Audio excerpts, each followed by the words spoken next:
It sat at the end of Maple Street, small and forgotten, like a sentence no one bothered to finish. The white paint had faded to the color of old bones. One shutter hung slightly crooked, as if the house had grown tired of holding itself together.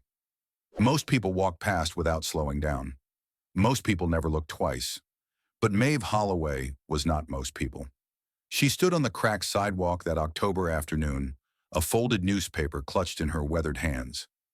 At 63 years old, she had learned to look at things others dismissed. She had learned that value often hid in plain sight, wearing clothes that most people would throw away. The house was no bigger than a garden shed. Neighbors called it an eyesore. Children dared each other to touch the front door. The mailman had stopped delivering letters years ago because no one ever lived there long enough to receive them. But Maeve saw something else. She saw possibility. The advertisement in her hand was simple. 3 lines of small print in the classified section of the Cedar Brook Weekly Gazette. House for sale. $1. Call for details. She had read those words 17 times over the past week. She had memorized the phone number without meaning to. She had traced the letters with her fingertip during her breaks at work, as if touching the words might make them more real. $1. It seemed impossible. It seemed like a mistake, or a joke, or a trap. No one sold houses for $1. Not real houses. Not in this world where everything cost more than people could afford. But Maeve had called anyway. The woman on the phone had sounded tired and distracted, like someone managing too many responsibilities at once. She gave Maeve the address without asking questions. She set a viewing time without checking a calendar. She hung up before Maeve could ask why. Why would anyone sell a house for $1? Now, standing here in the fading afternoon light, Maeve thought she understood. The house was small. The house was old. The house was forgotten. In a world that valued size and newness and attention, this place had nothing to offer, except maybe shelter, except maybe quiet, except maybe a door that could close against the world. Maeve climbed the 3 uneven steps to the porch. The wood creaked under her weight, soft and complaining, but it held. She noticed that the front step felt strange beneath her foot, as if something underneath did not quite belong. She paused, pressed her toe gently against the board, and felt it shift. Just slightly. Just enough to notice. She filed this away in her mind, the way she had learned to file away small observations over 63 years of watching and waiting. Then she lifted the mat beside the door, found the key exactly where the woman had said it would be, and let herself inside. The door opened with a reluctant groan, and Maeve stepped into silence. The house was smaller inside than it looked from the street.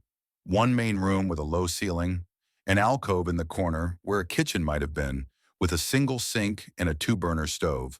A narrow door that led to a bathroom barely big enough to turn around in. One window letting in pale light that did not quite reach the corners. No furniture, no decorations, no signs that anyone had lived here for a very long time. Just dust and wood and stillness. Maeve did not walk far. She simply stood in the center of the room and breathed. The air smelled of age but not rot, time but not decay. The house felt like it had been holding its breath for years, waiting for someone to come and give it permission to exhale. She ran her fingers along the wall. The paint flaked off under her touch, revealing older paint beneath. And beneath that, bare wood that had been sanded smooth by hands she would never know. No one would call this place beautiful, but it was quiet, and it was empty, and it was waiting. That evening, Maeve sat across a cluttered desk in a temporary office that smelled of burned coffee. The woman behind the desk barely looked up as she slid papers across the surface. She did not smile or offer congratulations. She simply stamped the documents, handed over the key, and nodded toward the door. No one had ever handed Maeve something so permanent. Her whole life had been made of temporary things. Rented rooms with peeling wallpaper, shared hallways with neighbors she never met. Jobs that paid just enough to keep her moving from one month to the next, but never enough to let her stop. She had worked at Rosie's Diner for 15 years now. Before that, a factory on the edge of town. Before that, a string of restaurants and cleaning jobs that blurred together in her memory like watercolors, left out in the rain. Her hands trembled slightly from decades of carrying trays. Her back ached after long shifts.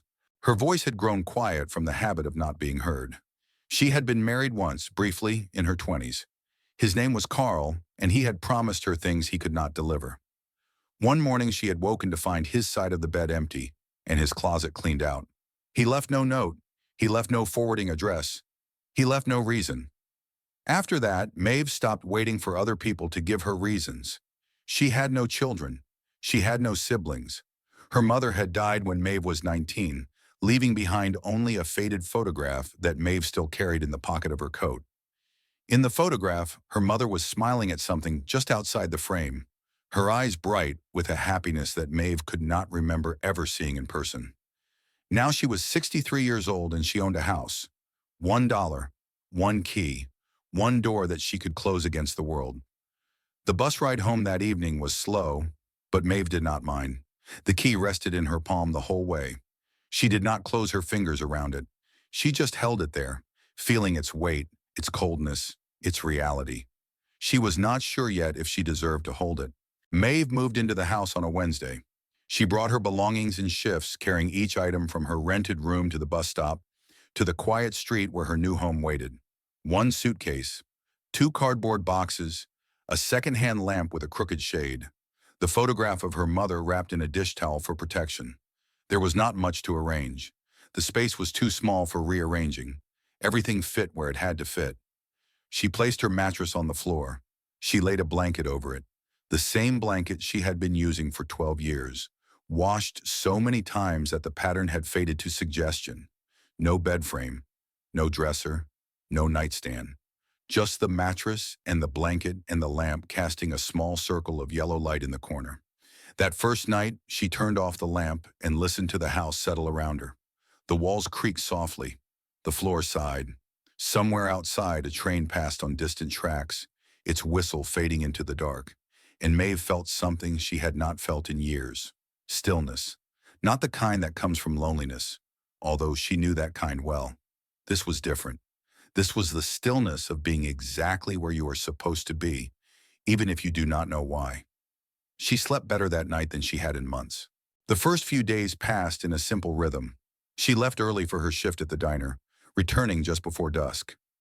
She boiled water on the two-burner stove, warmed canned soup, ate standing at the sink because she had not yet bought a chair. She swept the floors. She wiped the windowsill. She learned the particular creak of the second board from the door. No one knocked. No one called. The neighbors occasionally glanced toward her house as they walked past, but most of them looked away before their eyes could meet hers. That was fine. Maeve had never been good at meeting eyes anyway. She noticed that Vernon Caldwell watched her more than the others. He lived in the large house directly across the street, a two-story colonial with green shutters and a perfectly manicured lawn. He was 68 years old, retired now, with silver hair that he combed carefully each morning. His wife had passed 3 years ago, and since then he had appointed himself the unofficial guardian of the neighborhood's standards. The first time Maeve saw him, he was standing on his porch with his arms crossed, watching her carry a box through her front door. His expression was not curious. It was not welcoming. It was the expression of a man who had already made a judgment and was simply waiting to be proven right. The third time she saw him, he was standing at the edge of her property, hands in his pockets, looking at her front door as if it had personally offended him. $1, he said when he noticed her watching from the window. His voice carried across the small yard with the confidence of a man who had spent his whole life being listened to. That's what you paid for this place, isn't it? $1. Maeve opened her door and stepped onto the porch. Her instinct was to apologize, to explain, to make herself small enough that he would lose interest. But something stopped her. Yes, she said. $1. Vernon shook his head slowly. That's about what it's worth. $1 for a pile of rotting wood. $1 for an eyesore that brings down every property value on this street. He smiled, but there was no warmth in it. I hope you didn't expect anything more. Maeve looked at him for a long moment. She noticed the way his jaw was set, hard and certain. She noticed the way his eyes did not quite meet hers. I didn't expect anything, she said quietly. I never do. She went back inside and closed the door behind her. But that night, as she lay on her mattress, listening to the house breathe around her, she found herself thinking about his words. $1 for a pile of rotting wood, $1 for an eyesore. She thought about all the things in her life that other people had dismissed, the jobs that were beneath them, the neighborhoods that were not good enough, the people who were not worth knowing. She had lived inside those dismissals her whole life, but this house was different. This house had asked nothing of her except her presence. And in the silence, Maeve was beginning to hear something she had not heard in a very long time. Her own thoughts, her own breath, her own heartbeat. She fell asleep wondering what other sounds she might learn to hear if she listened long enough. It happened on the fifth night. Maeve had finished washing her single dish and was walking toward the mattress when her keys slipped from her pocket. They fell near the far wall with a soft clink and slid under a thin gap in the floorboard. She knelt down, reaching into the dark space, feeling for the cold metal of her keys. Her fingers brushed something else instead, something flat, something smooth, something that was not supposed to be there. She paused. Her hand stayed very still in the darkness beneath the floor. Slowly, carefully, she tapped the board with her knuckle. The sound was different from the boards around it, hollow, intentional. She pressed down. The plank gave slightly beneath her palm. She pressed again, firmer this time, and felt a faint shift, like a lock releasing. A seam appeared along the edge of the wood, almost invisible unless you knew to look for it. Maeve ran her fingers along the line, feeling the precision of the cut, the care that had been taken to make this seam blend with the floor around it. Then she lifted. The board came away easily, revealing a narrow cavity beneath. Just a few inches deep, just wide enough for a small object. Inside, she found a tin box. It was old, the metal spotted with rust, the lid slightly dented. Maeve pulled it out with hands that were suddenly trembling. She carried it to the lamp and sat down on the floor, her legs crossed beneath her like a child about to open a gift. The lid stuck for a moment, then gave way. Inside, she found a letter. The paper was yellowed with age. The ink faded to pale brown.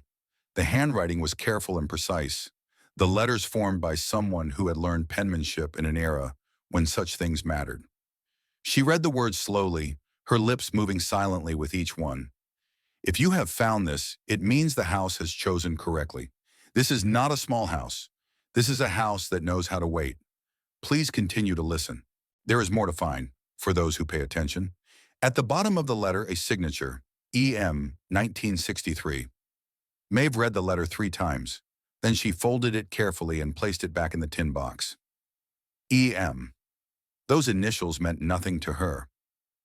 1963 was the year she was born, but she did not know if that was coincidence or something else. The house has chosen correctly. What did that mean? How could a house choose anything? But even as these questions circled through her mind, she felt something else rising beneath them, a feeling she had almost forgotten. A feeling that had been buried so deep for so long that she had convinced herself it no longer existed. Curiosity. For the first time in more years than she could count, Maeve Holloway was curious. The next morning, Maeve woke before dawn. She lay on her mattress in the gray half-light, thinking about the letter, about the initials, about the words that had been waiting beneath her floor for 60 years. Continue to listen. There is more to find. She got up and made tea on the 2-burner stove. She drank it standing at the window, watching the street come slowly to life. Then Maeve set down her cup and began to search. She moved systematically, one section at a time, one board at a time. She knelt on the floor and tapped with her knuckles, listening for differences in sound. She ran her palms along the walls, feeling for irregularities. Most of what she found was solid. Wood and plaster and paint, exactly what they appeared to be. But near the kitchen alcove, her knuckles found another hollow spot. She pressed, she prodded. She found the hidden seam. Inside the second compartment, she discovered a photograph. It was black and white, faded with age, slightly curled at the edges. A man stood in the center of the frame, perhaps 40 years old, with thinning hair and kind eyes that seemed to be looking at something just beyond the camera. Behind him, she could see architectural drawings pinned to a wall. She turned the photograph over. On the back, in the same careful script as the letter, Edwin Marsh, Cedar Brook, 1962. Small spaces can hold infinite worth. Edwin Marsh, E.M. Maeve held the photograph for a long time, studying the face of a man she had never known, a man who had lived and worked and dreamed in this very spot more than half a century ago.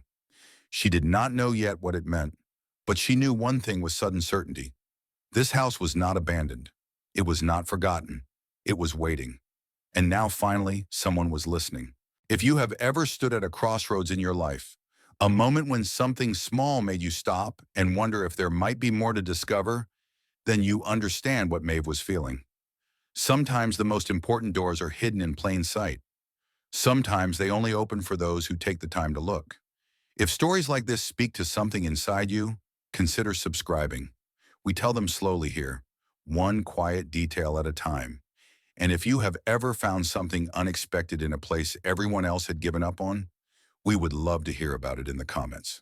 Now let us continue. The days that followed took on a new rhythm. Maeve still went to work at the diner. She still served coffee to customers who never looked up from their phones. She still wiped counters and refilled sugar containers and smiled at people who did not smile back. But now there was something else, a hidden part of her days that belonged only to her. Each evening, after her shift, she came home to her small house and continued her search. She tapped walls and tested boards. She learned to recognize the particular sound of hollow spaces, the subtle difference between solid wood and something that had been deliberately constructed to conceal. She found 3 more compartments in the first week. One was empty except for dust. One held a folded blueprint, the lines faded but still visible. The third held another letter, shorter than the first. You are learning to see. Most people never do. Keep going. Maeve began keeping a notebook. She sketched the layout of the house, marking each discovery with a small X. She wrote down questions she could not answer. Who was Edwin Marsh? Why had he built this house? Why had he hidden these messages?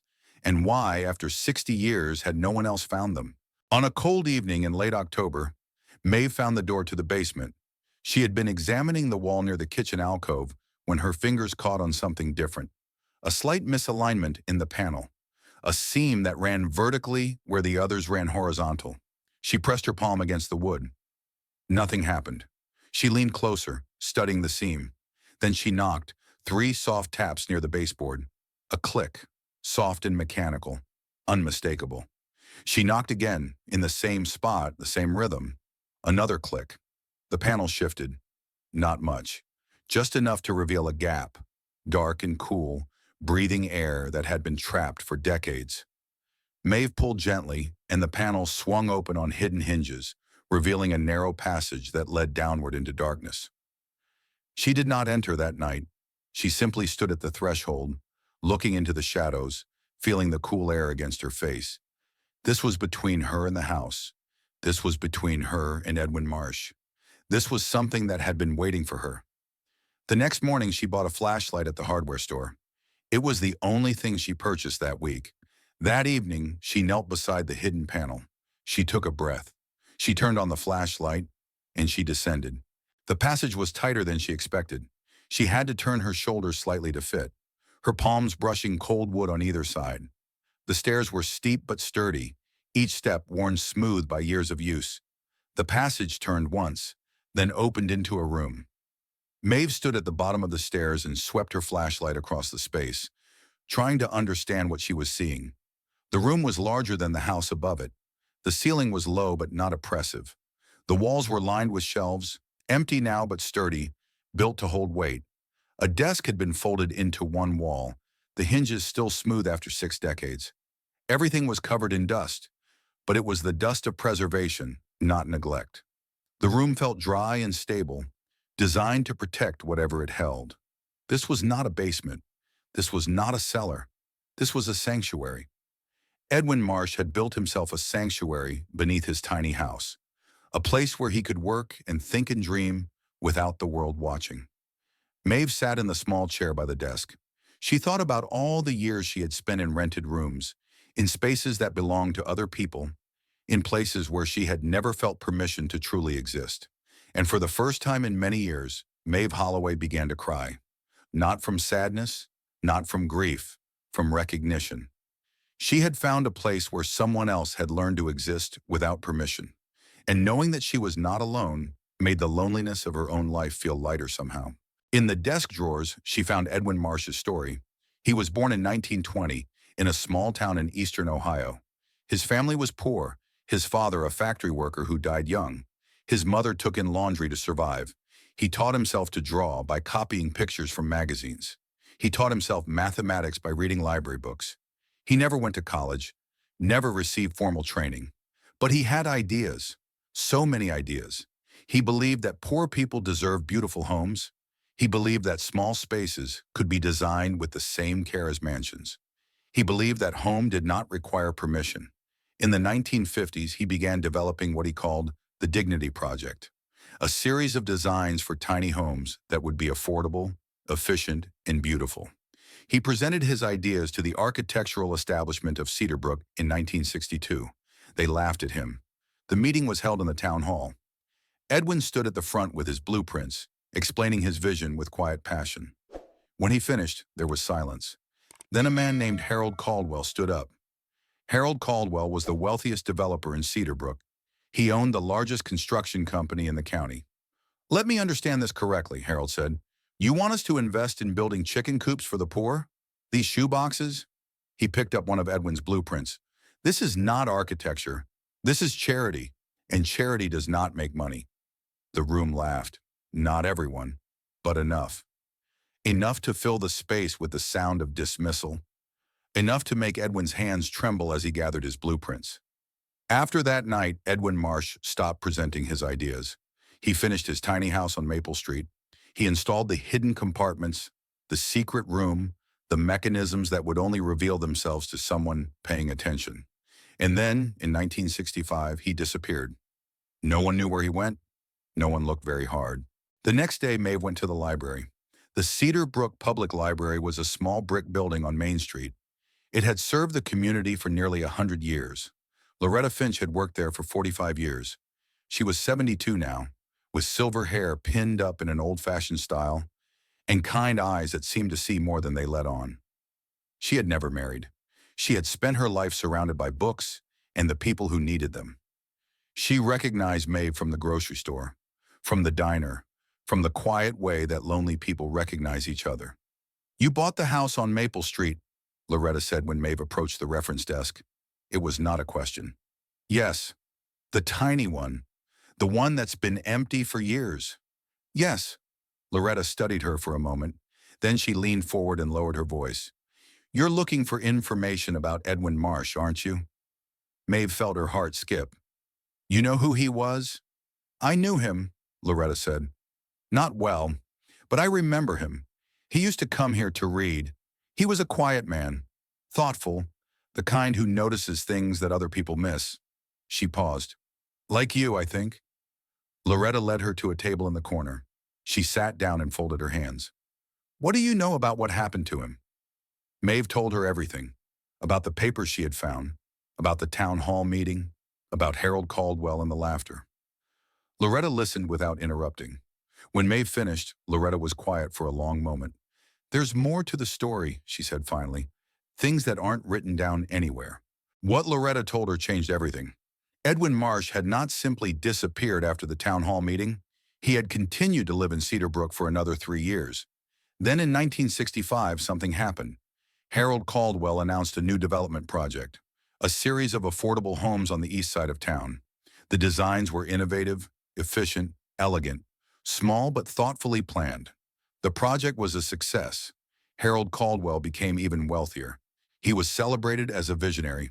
But Loretta had seen Edwin's blueprints. She had looked at them years earlier, when Edwin had brought them to the library to make copies. And when she saw Harold Caldwell's new development, she recognized what she was seeing. The designs were not Harold's. They were Edwin's. Stolen, copied, presented as original work. "I confronted Harold once," Loretta said quietly, "many years later. I asked him how he could live with himself." "What did he say?" Loretta's eyes grew hard. "He said that ideas didn't belong to anyone, that the weak couldn't hold on to what the strong wanted." She paused. "He died believing he was right, and his son has spent his whole life believing the same thing." "His son," Maeve repeated. "Vernon Caldwell," Loretta said. "The man who lives across the street from you." Loretta was quiet for a moment, her fingers tracing the edge of the table. "There is something else you should know," she said slowly. "You are not the first person to buy that house for $1. Maeve felt her breath catch. "What do you mean?" Edwin's will was very specific. The house was to be sold for $1 to anyone who wanted it. He believed that the right person would eventually come. Someone who would stay. Someone who would listen. Loretta's eyes grew distant. But finding the right person took longer than anyone expected. "How many others were there?" "4," Loretta said. "4 people before you." She counted them off on her fingers. The first was a young woman, barely 30. She moved in with such hope, but the neighbors whispered. Vernon's wife organized a petition to have the house condemned. The young woman lasted 3 months before she left in the middle of the night. Maeve thought about her own first weeks. The stares, the whispers, the way Vernon had called her home worthless. The second was a man in his 50s, a retired teacher. He stayed longer, almost 6 months. He even found one of the hidden compartments near the kitchen, but he never looked further. When Vernon offered to buy the property for $5,000, the man took the money and disappeared. $5,000. Maeve thought about how much that would have meant to her a year ago. The third was a couple. They were in their 60s looking for a project. They lasted 2 weeks. Someone left a dead rat on their doorstep. They were gone before the month ended. Maeve's hands tightened in her lap. "And the fourth?" Loretta's expression softened. "A widow, around your age. Her name was Grace. She stayed the longest, almost a full year. She cleaned the house. She planted flowers. She even found the panel that leads to the basement stairs. But she never went down." "No." Loretta shook her head slowly. "She stood at the top of those stairs for a long time, looking into the darkness. And then she closed the panel and never opened it again. A few months later, she moved to Florida. She said the winters were too cold, but I think she was afraid of what she might find." Maeve sat with this information for a long moment. 4 people, 4 chances. 4 times the house had offered itself, and 4 times it had been abandoned. "Why didn't they stay?" she asked quietly. "What was different about them?" Loretta looked at her with those kind, knowing eyes. "They all had somewhere else to go," she said simply. "Other options. When things got hard, they could leave." She reached across the table and placed her hand over Maeve's. "You stayed because you had nowhere else to go. And sometimes that is exactly what we need. Not more options, but fewer. Not an escape route, but a reason to stand our ground." Maeve thought about her 63 years of leaving, of moving, of never staying anywhere long enough to unpack. She had always seen her lack of options as a weakness. But maybe Loretta was right. Maybe her lack of options was the very thing that had allowed her to stay. "The house waited 15 years, Loretta said softly. 15 years for the right person to come. And now, finally, you are here. Sometimes what we think is our greatest weakness becomes our greatest strength. The things that limit us can also anchor us. The walls that trap us can also protect us. If you have ever stayed in a difficult situation, not because you were brave, but because you had no other choice, and discovered that staying was exactly what you needed, then you understand what Maeve was learning. Pause for a moment. Think about the times in your life when having no escape route forced you to face something you would otherwise have avoided. Sometimes our limitations are gifts in disguise. When you are ready, we will continue. Maeve walked home slowly that afternoon, her mind filled with what she had learned. Vernon Caldwell was not just a neighbor who disapproved of her house. He was the son of the man who had destroyed Edwin Marsh. He had grown up in a home built on stolen ideas, and now he was trying to destroy the last evidence that Edwin Marsh had ever existed. She understood now why the house had remained empty for so long, why so many owners had come and gone. The house had been waiting for someone who would stay. And now that Maeve was here, Vernon Caldwell wanted to tear it all down. She would not let him. The trouble began on a Tuesday. Maeve was returning from work when she noticed a small group gathered in front of her house. 3 women from the neighborhood, standing in a tight cluster. Vernon stood slightly apart from them, his arms crossed. She slowed her pace, watching. One of the women gestured toward her front door. Another shook her head. Vernon said something she could not hear, and all three women turned to look in her direction. Maeve kept walking. She climbed her steps. She unlocked her door and went inside, but she could feel their eyes on her back the whole way. That evening, a notice appeared in her mailbox. It was typed on official letterhead from the Cedar Brook Town Council. A complaint had been filed regarding the structural safety of the residents at 47 Maple Street. An inspection would be scheduled. If the property was found to be in violation of building codes, remediation would be required. If remediation was not possible, demolition would be considered. Maeve read the notice 3 times. Someone wanted her house gone. She knew who that someone was. The night before the hearing, Maeve could not sleep. She lay on her mattress in the darkness, listening to the familiar sounds of the house, the soft creak of settling wood, the whisper of wind against the window. Tomorrow would decide everything. Tomorrow the town council would vote. Tomorrow she would either keep her home or lose it. She got up and lit a candle. The flame flickered in the still air. Without quite knowing why, she found herself looking up at the ceiling. There was a seam there that she had noticed weeks ago. A thin line near the corner, almost invisible unless you knew to look for it. She had meant to investigate it, but other discoveries had distracted her. Now, in the quiet hours before dawn, she pulled her small chair beneath the seam and climbed up. Her fingers found the edge. She pressed. She felt the familiar click of a hidden mechanism. A small panel swung open, revealing a cavity no larger than a shoebox. Inside, she found a wooden box. It was beautiful, hand-carved, with delicate patterns etched into the lid. The kind of box that someone makes when they have time and care and love to spare. Maeve carried it down to her mattress and sat cross-legged with the candle beside her. She opened the lid. Inside, she found Edwin Marsh's final letter.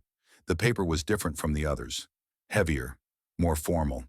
The handwriting was shakier, written by hands that had grown old. She began to read.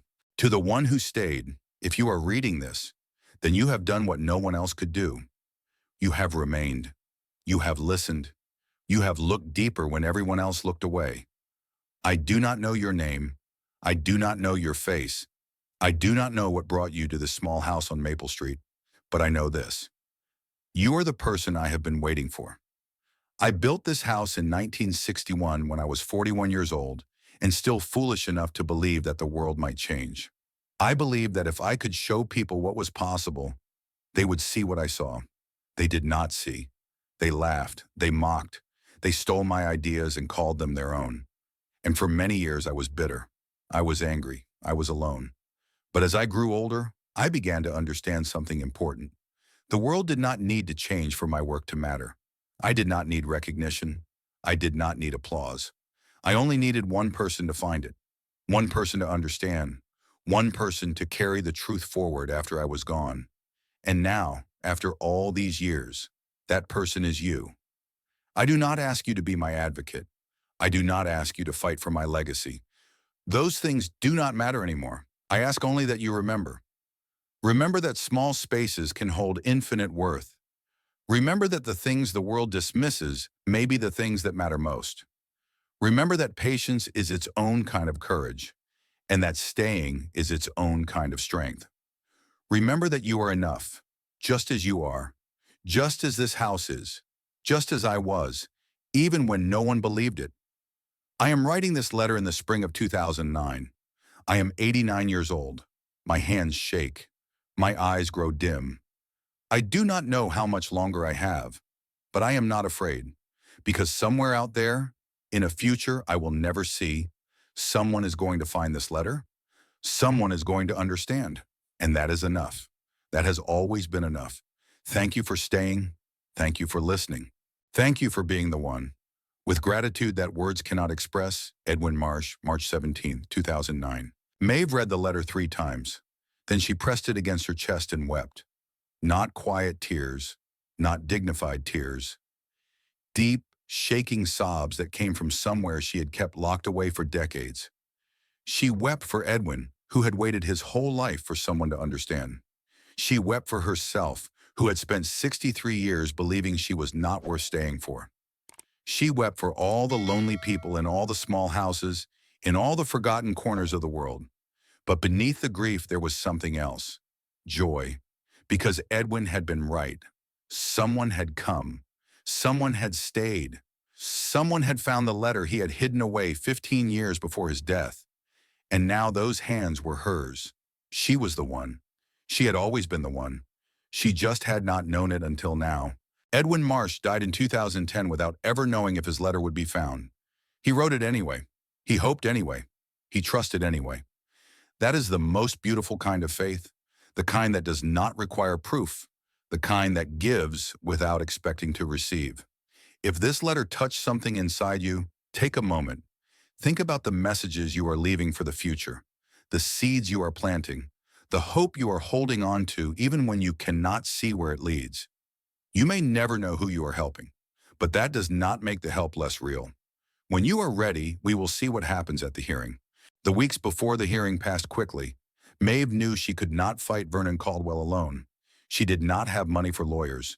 She did not have connections in local government. All she had was the house, and the house, it seemed, was not enough. But then she remembered something. During her breaks at the diner, she had overheard two women talking about a professor at Ohio State who studied tiny homes, a woman named Dr. Catherine Webb. That evening, Maeve wrote a letter. Dr. Webb responded within a week. She was intrigued by Maeve's description of Edwin Marsh's house. She had never heard of him, but his philosophy aligned with her research. She would be happy to visit. 3 days later, Dr. Webb arrived with 5 graduate students. They stood on the sidewalk in front of the tiny house, and their eyes filled with wonder. "This is remarkable," Dr. Webb said, running her hand along the porch railing. "The proportions are perfect. Whoever designed this was working 50 years ahead of their time." Maeve led them inside. She showed them the hidden compartments. She showed them the mechanisms. She showed them the passage to the underground room. When Dr. Webb emerged from the basement an hour later, her face was transformed. "This is not just architecture," she said quietly. "This is philosophy made physical. This man understood something that most designers never grasp." She looked at Maeve with respect. "How long have you known about this?" "A few weeks. I'm still learning." Dr. Webb nodded slowly. "You're the first one to find it all, aren't you? The first one who stayed long enough to look." Maeve thought about Edwin's letter. "The house has chosen correctly." "Yes," she said. "I think I am." That same evening, across the street, Vernon Caldwell sat alone in his study. The room was large and well-furnished, filled with leather chairs and mahogany shelves and framed photographs of his father shaking hands with important people. He had watched the van full of students come and go. He had seen them measure and photograph and exclaim over details he could not see. He poured himself a drink. He did not turn on the lights. In the darkness, he found himself thinking about things he had spent his whole life avoiding. His father had been a hard man. Successful, yes. Respected, yes. But hard. Vernon remembered the way Harold Caldwell's eyes would narrow when someone disagreed with him. The dangerous quiet before he destroyed someone's argument.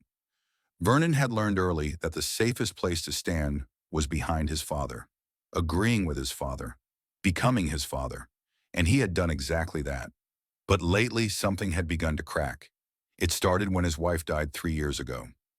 Margaret had been the gentle one, the one who softened his edges. Without her, Vernon had become harder, more rigid. And now there was Maeve Holloway, this quiet woman who had bought a worthless house for $1 and refused to leave, who had discovered secrets buried for 60 years, who had found evidence of something Vernon had always suspected but never wanted to confirm. That his father had been a thief, that his fortune was built on stolen dreams, that everything Vernon had inherited was tainted by a crime no one had ever punished. He finished his drink in the darkness. He did not make the phone calls he had planned to make. Instead, he sat alone with his thoughts, and for the first time in his life, he wondered if there might be another way to be. The hearing took place 3 weeks before Christmas. The town council chamber was fuller than it had been in years. Word had spread about the tiny house on Maple Street. Students from Dr. Webb's program sat in the back rows. Loretta Finch sat near the front. Neighbors filed in and found seats. Vernon Caldwell sat in the front row, alone. Maeve was called to speak first. She had never addressed a room full of people before. Her hands trembled as she unfolded the papers she had prepared. But then she looked at the faces in front of her. She saw curiosity. She saw interest. She saw recognition. And she began to speak. She did not argue. She did not defend. She simply told the truth. She told them about finding the house, about buying it for $1, about discovering the hidden compartments and the letters and the room beneath the floor. She told them about Edwin Marsh, about his dreams and his designs and the night at the town hall when everything was taken from him. She told them about herself, about 63 years of rented rooms and never owning anything permanent, about what it meant to find a place that felt like home. "I am not asking you to save my house," she said quietly. "I am asking you to see what Edwin Marsh built, to understand what he was trying to prove, that small spaces can hold infinite worth, that the things we dismiss as worthless might be the most valuable things of all." She held up Edwin's photograph. He waited 60 years for someone to understand. He never knew if anyone would come.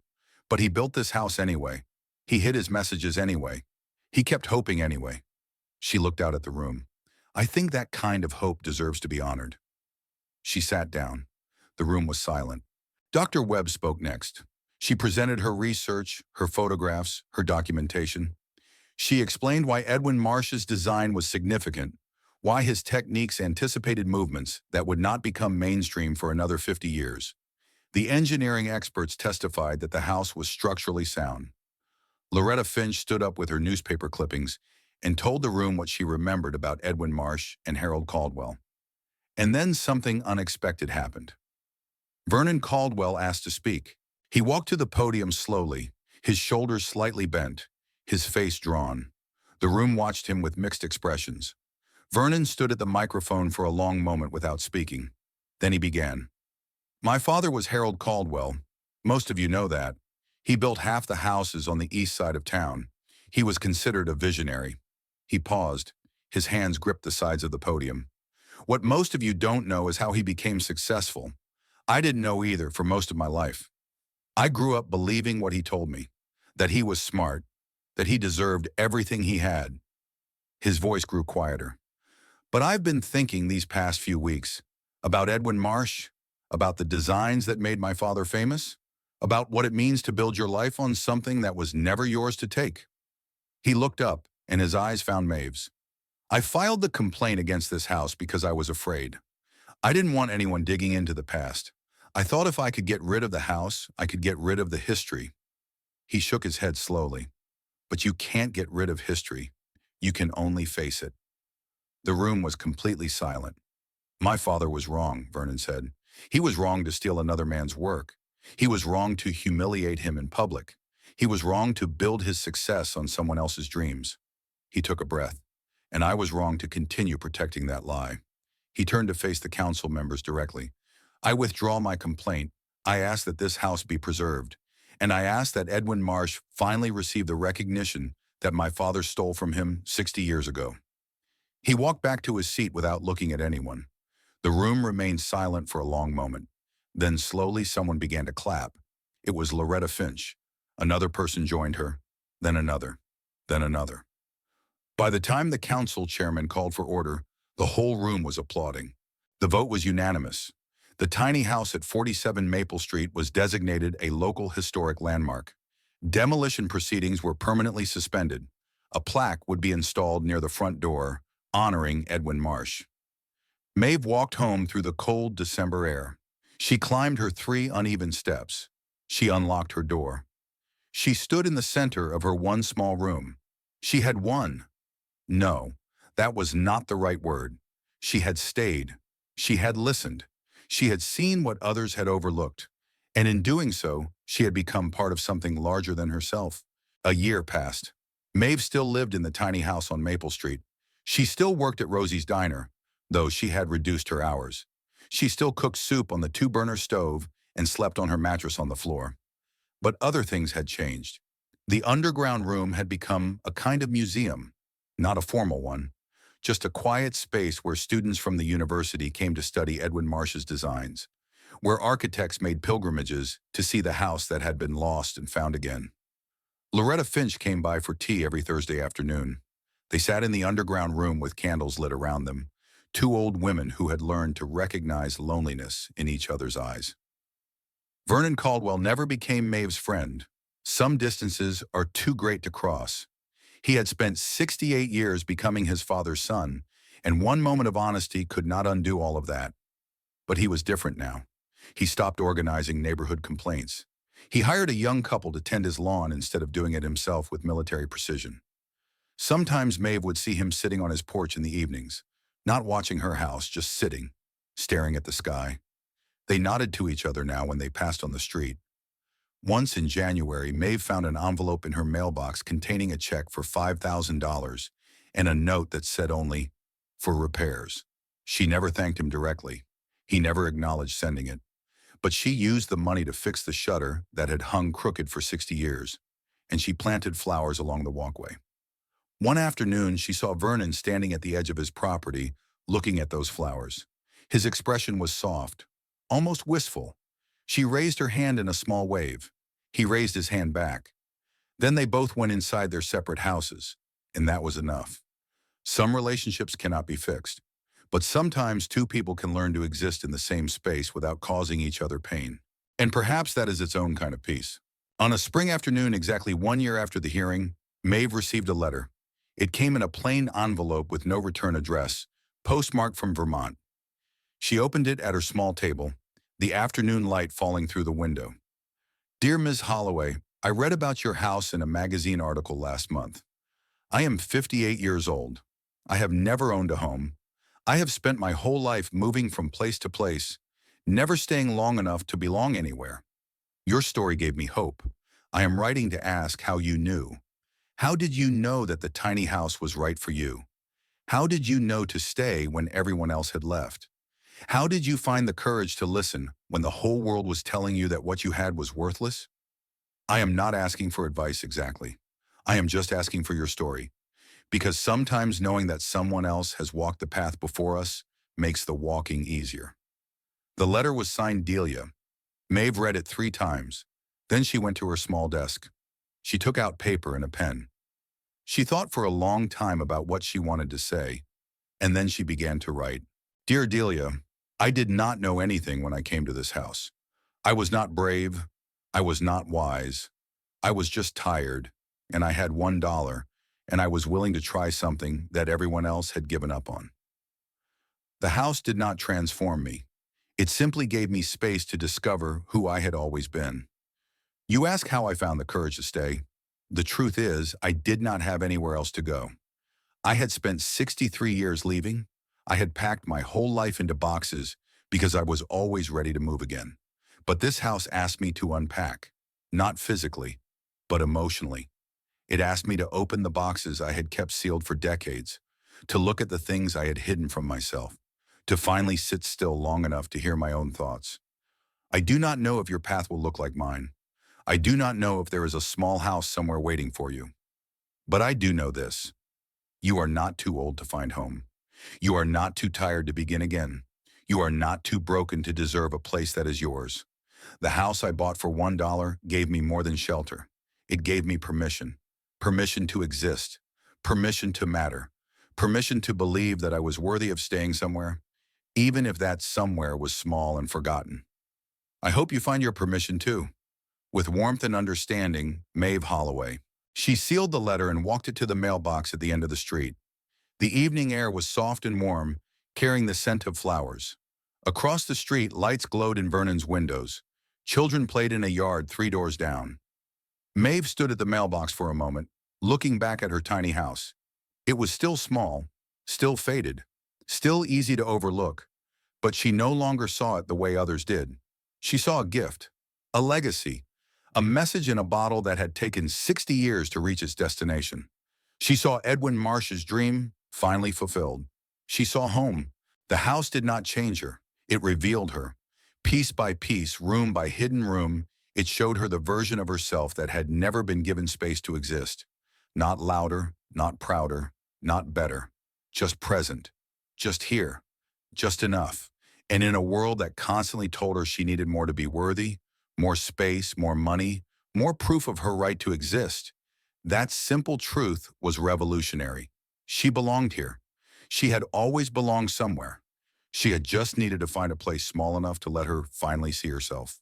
If this story has touched something inside you, if you have ever felt overlooked or dismissed or too small for the world's attention, know this. Your value does not depend on how much space you take up. Sometimes the smallest houses hold the biggest truths. Sometimes the quietest voices speak the most important words. Sometimes the people the world forgets are the ones who remember what matters most. Thank you for staying until the end. We are grateful for your time, your attention, your presence. If you know someone who needs to hear this story, please share it with them. And if you have a story of your own, a moment when you found belonging in an unexpected place, we would love to hear it in the comments. Until next time, take care of yourselves and remember, it is never too late to find where you belong.